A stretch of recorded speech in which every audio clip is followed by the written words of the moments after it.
Chaque groupe a son idiot, celui qui fait des blagues au pire moment, celui que personne ne prend au sérieux, celui qu'on garde dans l'équipe sans trop savoir pourquoi. Mais parfois, quelque chose change, le sourire disparaît, les blagues s'arrêtent, et l'idiot du groupe devient la personne la plus dangereuse de la pièce. La première partie, vous l'avez tellement aimé qu'on n'avait pas le choix. Voici la partie 2, et cette fois, on prend le temps de bien faire les choses. On commence avec le plus gros dossier de toute la liste. Gai Maito est un ninja de Oran du village caché de la Feuille, et même s'il est l'un des combattants les plus respectés de la série, ce monsieur se balade avec une coupe au bol parfaitement lustrée, des sourcils tellement massifs qu'ils ont pratiquement leur propre présence à l'écran, et une combinaison verte moulante qu'il porte tous les jours, et qu'il force son élève à porter aussi. Cet homme fait des poses ridicules, des grimaces improbables, et se passionne à un niveau démentiel pour les choses les plus aléatoires du monde. Il a un jour perdu un pari sans importance, et s'est condamné lui-même, avec son élève, à 5000 tours du village en marchant sur les mains.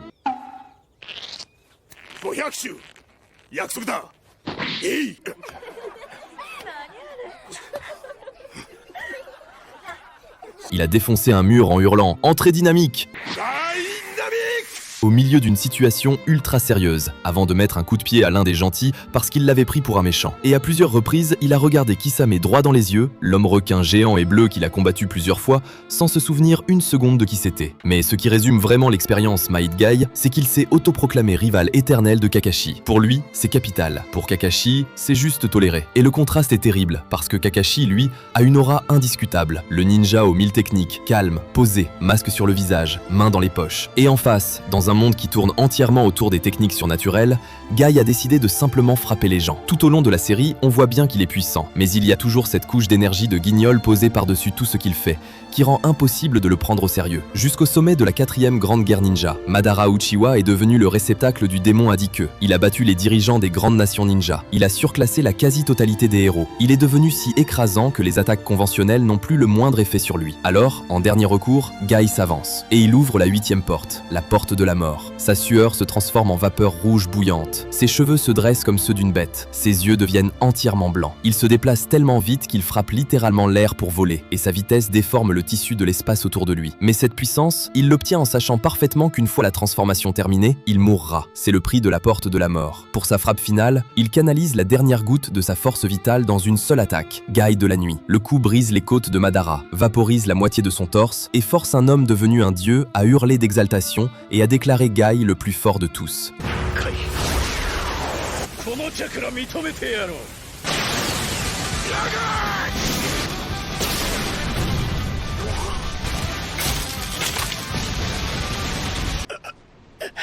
Guy a passé la série entière à être le faire-valoir bruyant, gênant et trop émotif du cool et surdoué Kakashi. La vérité, c'est que l'homme incapable d'utiliser la moindre technique a poussé son corps humain si loin au-delà de ses limites qu'il a failli tuer un dieu à main nue, en étant sincèrement prêt à mourir pour protéger ses camarades. Passons maintenant au gamin qu'on ne prend pas au sérieux. Aang est présenté comme un gosse de 12 ans qui se comporte exactement comme un gosse de 12 ans. Il fait des saltos à travers les temples de l'air, défie les gens à des courses de traîneaux sur des pingouins,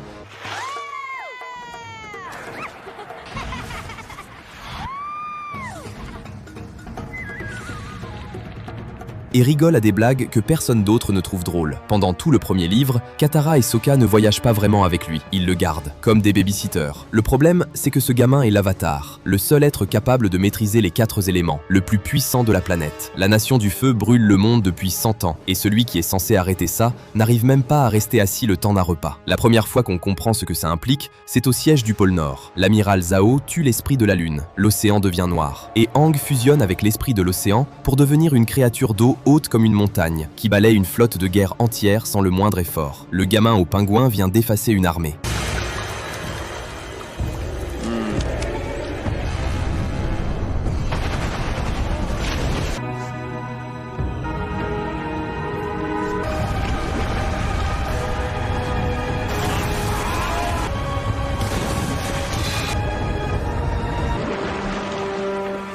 Mais le moment vraiment glaçant, c'est le désert. Les maîtres du sable enlèvent Appa, son bison volant, son dernier lien avec la vie qu'il a perdu il y a 100 ans. Et là, le gamin le plus gentil de toute la série pète un câble. Il accuse ses amis d'être égoïstes, part seul. Tu t'en fiches, en réalité, tu n'as jamais aimé Appa, je suis sûr que tu es contente. Vous n'êtes que des égoïstes, la seule chose qui vous intéresse, c'est vous. Qu'Appa aille bien ou mal, vous vous en moquez. Et quand il retrouve les voleurs, et que Toph dit que l'un d'eux voulait museler Appa, Aang voit rouge, ses yeux et ses tatouages s'allument. L'état d'Avatar prend le contrôle. Le sable se soulève en tempête, il flotte au-dessus du désert. Les voleurs supplient qu'on les épargne. Ils n'écoutent plus rien.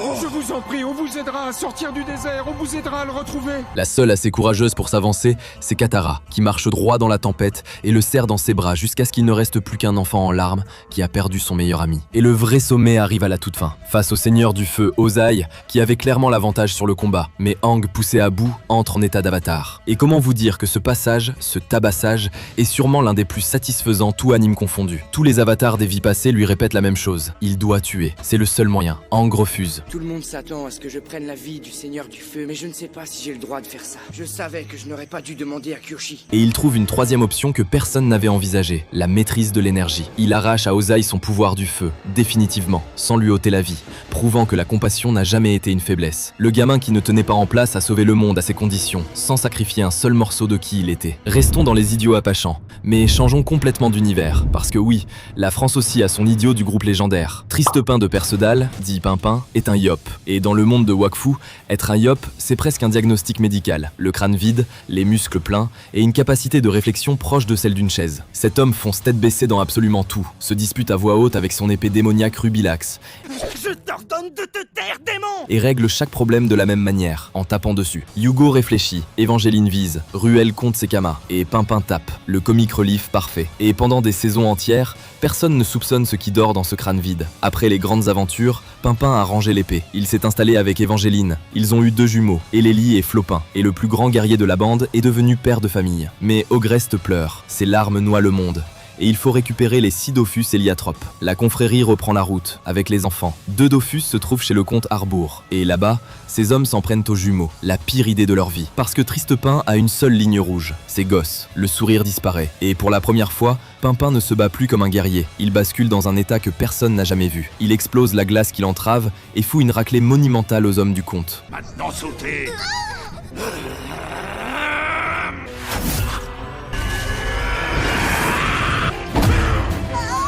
C'est Goultar qui met des mots dessus, à travers Rubilax. Tristepin est la réincarnation du dieu Iop. Pas possédé, pas habité. Il est le dieu, dans un corps mortel, la mémoire effacée. La divinité que des millions de guerriers pris depuis des siècles a passé sa vie mortelle à se disputer avec son épée pour le dernier morceau de viande. Et une fois qu'on sait ça, tout prend une autre dimension. Quand le royaume Sadida est menacé, Tristepin ne cherche ni stratégie ni renfort. Il plante ses pieds dans le sol et il soulève le royaume. Des tonnes de terre et de pierres portées à bout de bras comme un bouclier au-dessus de tout un peuple. Ce n'est plus un guerrier qui protège un royaume, c'est un dieu qui le porte sur son dos.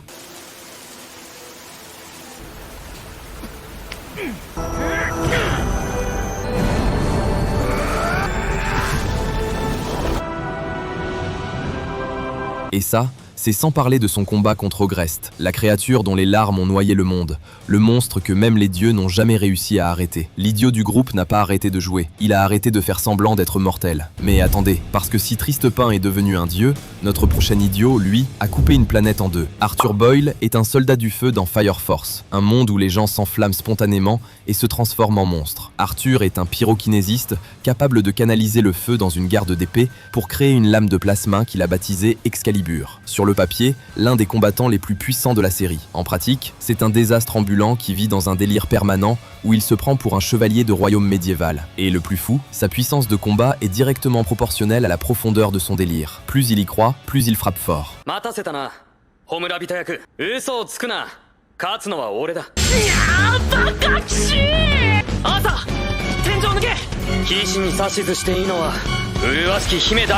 Un jour, il doit se battre mais ne se sent pas assez chevaleresque. Alors on lui fabrique une fausse épée en ferraille et on lui accroche une tête d'âne en guise de destrier. Tout le monde autour prie. Et Arthur, persuadé d'être le chevalier le plus noble de l'histoire, sort le combat de sa vie.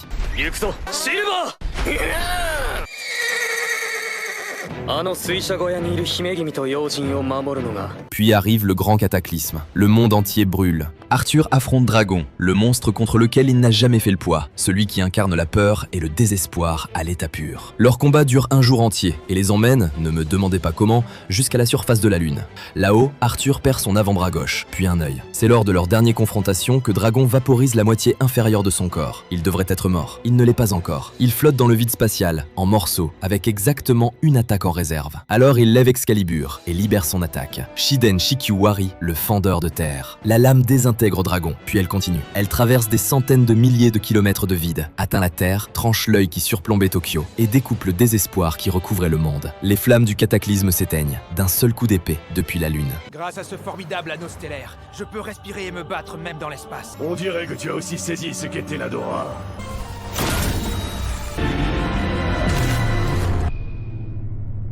Voilà, c'est la fin! Electroflash, brise-terre! C'était impressionnant, Arthur. Le gamin qui avait besoin d'une tête d'âne pour se battre a sauvé la planète depuis la Lune, et il est mort seul dans le vide, sans que personne ne le voie. Je n'ai rien d'autre à ajouter, votre honneur. Après un type qui coupe des planètes, respirons. Parce que le prochain idiot du groupe n'a ni pouvoir, ni épée, ni délire de chevalier. Il a un ballon de volley. Et pourtant, son moment est peut-être le plus fort de toute cette vidéo. Tanaka est élève de 2e année à Karasuno, attaquant sur l'aile, et surtout le hype man officiel de l'équipe. Crâne rasé, énergie ingérable, il a décidé un jour de ressembler à un délinquant pour terroriser ses adversaires. Ça ne marche jamais. Ça tue juste l'ambiance sérieuse que l'équipe essayait d'installer, et Daichi passe son temps à le sermonner. Et quand la manageuse Kyoko entre dans le gymnase, il se transforme en fanboy hurlant, persuadé qu'elle est descendue du ciel spécialement pour lui. Pendant la majorité de la série, Tanaka n'a rien d'exceptionnel. Pas d'arc dédié, pas de talent de prodige. Il est bon, juste bon, jusqu'au match contre Inarizaki, la 2e meilleure équipe du pays. Et ce match, c'est une exécution publique. Ça commence par les tribunes. La section de supporters d'Inarizaki utilise le rythme comme une arme. Ils accélèrent, ils ralentissent, ils déstabilisent. Ces battements de tambour qui s'accélèrent, et une autre forme de pression beaucoup plus insidieuse. Tanaka tombe dans le piège et rate son service. Puis les contreurs adverses l'identifient comme le maillon faible et en font une stratégie, bloquer chacune de ses attaques, le cibler, l'éteindre. Et au moment le plus critique du set, à 25 partout, Tanaka frappe et envoie la balle dehors. Mais l'humiliation la plus dure n'est pas là. À un moment du match, les spectateurs font le tour de l'équipe de Karasuno et remarquent que chaque joueur a quelque chose d'unique. Chacun, sauf un. Tanaka est le seul dont on ne trouve rien à dire. Et juste après, dans une phase décisive, il réclame la balle. C'est littéralement son poste. Et le passeur choisit Asahi à sa place. Pour un attaquant, se voir refuser une passe, c'est s'entendre dire qu'on n'est pas assez fiable. Et là, Tanaka fait la chose la plus rare du monde. Il ne boude pas. Il félicite Asahi, continue de couvrir ses coéquipiers, aide Tsukishima au contre. Il reste utile même quand plus personne ne compte sur lui. Et dans sa tête tourne la phrase la plus humaine de tout l'animé. J'ai toujours su que j'étais un mec moyen. Petit, j'étais persuadé d'être un prodige. Aujourd'hui, je ne suis numéro 1 en rien. Et pourtant, ce n'est pas une raison pour abandonner. Sauf que ce que personne ne sait, c'est que Tanaka travaille quelque chose en secret depuis des mois. Après avoir vu Bokuto frapper une diagonale intérieure au camp d'entraînement de Tokyo, il a voulu la même. Il n'a jamais réussi à la contrôler. Alors quand le ballon remonte et qu'il réclame la balle une dernière fois, le passeur la lui donne. Suna monte au contre. Tous les angles sont fermés. Et Tanaka, en plein saut, avec moins d'1 seconde pour décider, frappe la diagonale intérieure qu'il n'avait jamais réussi de sa vie. Une trajectoire ultra serrée qui passe le mur et retombe à l'intérieur du terrain.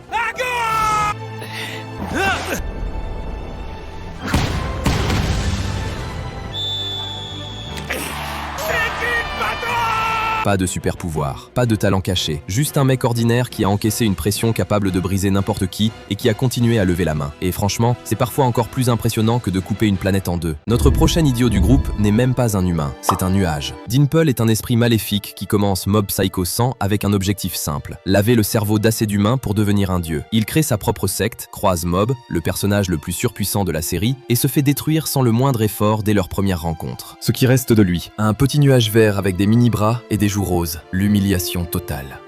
Messieurs, dames, Christios Maréabontre, je vais lui montrer mon vrai pouvoir. Le pouvoir divin de Smile. Pourquoi tu ris pas? Avec tout ce que j'ai,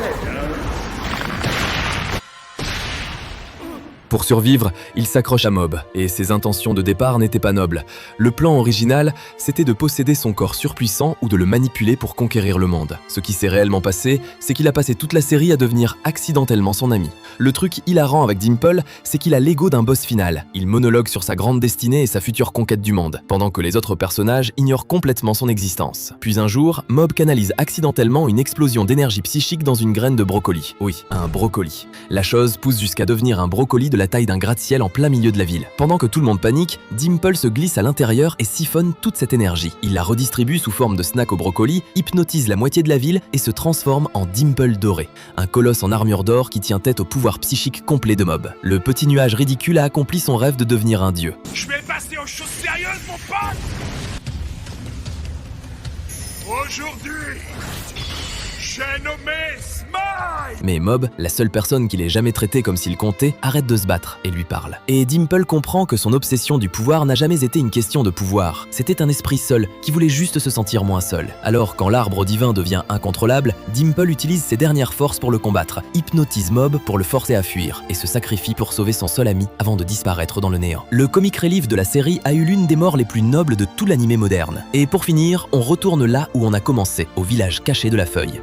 Sauf que celui-là ne s'est pas sacrifié pour ses amis. Celui-là a déclenché une guerre mondiale. Et c'est le seul personnage de cette vidéo à être l'idiot du groupe 2 fois dans 2 groupes différents. Version 1, le gamin. Obito est un orphelin de Konoha, dernier de sa promo, systématiquement en retard, qui pleure pour un rien et qui hurle qu'il sera Hokage pendant que personne n'y croit. Il est dans l'équipe de Minato, le futur 4e Hokage, aux côtés de Rin, dont il est secrètement amoureux, et de Kakashi. Kakashi le prodige, le génie de la génération. Le fossé entre les deux est humiliant, et tout le village le voit. Version 2, Toby. Des années plus tard, l'Akatsuki, l'organisation criminelle la plus redoutée du monde ninja, un rassemblement de tueurs froids et silencieux, recrute un nouveau membre. Et ce nouveau membre est un clown. Masque orange en spirale, voix aiguë, comportement d'un gamin de 6 ans.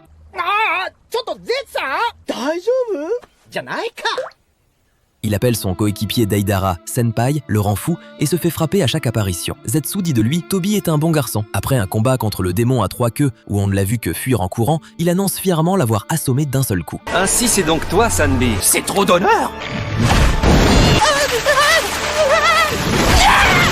Sasuke le coupe en 2 au sabre. Il se relève 3 secondes plus tard en se plaignant que l'attaque était trop rapide. C'est le running gag de l'Akatsuki. Puis Naruto lui brise le masque et tout s'effondre. Le clown de l'Akatsuki, c'est Obito, le gamin mort écrasé sous un rocher des années plus tôt. Kakashi le reconnaît et d'un coup, il n'y a plus une seule blague dans la pièce. Parce que ce guignol masqué ne faisait pas partie de l'Akatsuki, il la dirigeait. Il se faisait passer pour Madara Uchiwa, manipulait Pain, Itachi, l'organisation entière comme des pions. Et surtout, c'est lui qui a lâché le démon renard à 9 queues sur Konoha la nuit de la naissance de Naruto. Cette nuit-là, celle qui ouvre toute la série, celle qui tue Minato et Kushina, celle qui fait de Naruto un orphelin détesté, c'était lui. Depuis l'épisode 1, le responsable de tout était le type qui court partout en criant qu'il est un bon garçon. Et le pire, c'est le pourquoi. Écrasé sous ce rocher, Obito avait donné son œil à Kakashi et lui avait fait promettre de protéger Rin. Ça sert à rien, Kakashi. À quoi bon être capitaine si je ne peux pas te sauver? Mon Sharingan. Je te l'offre de bon cœur.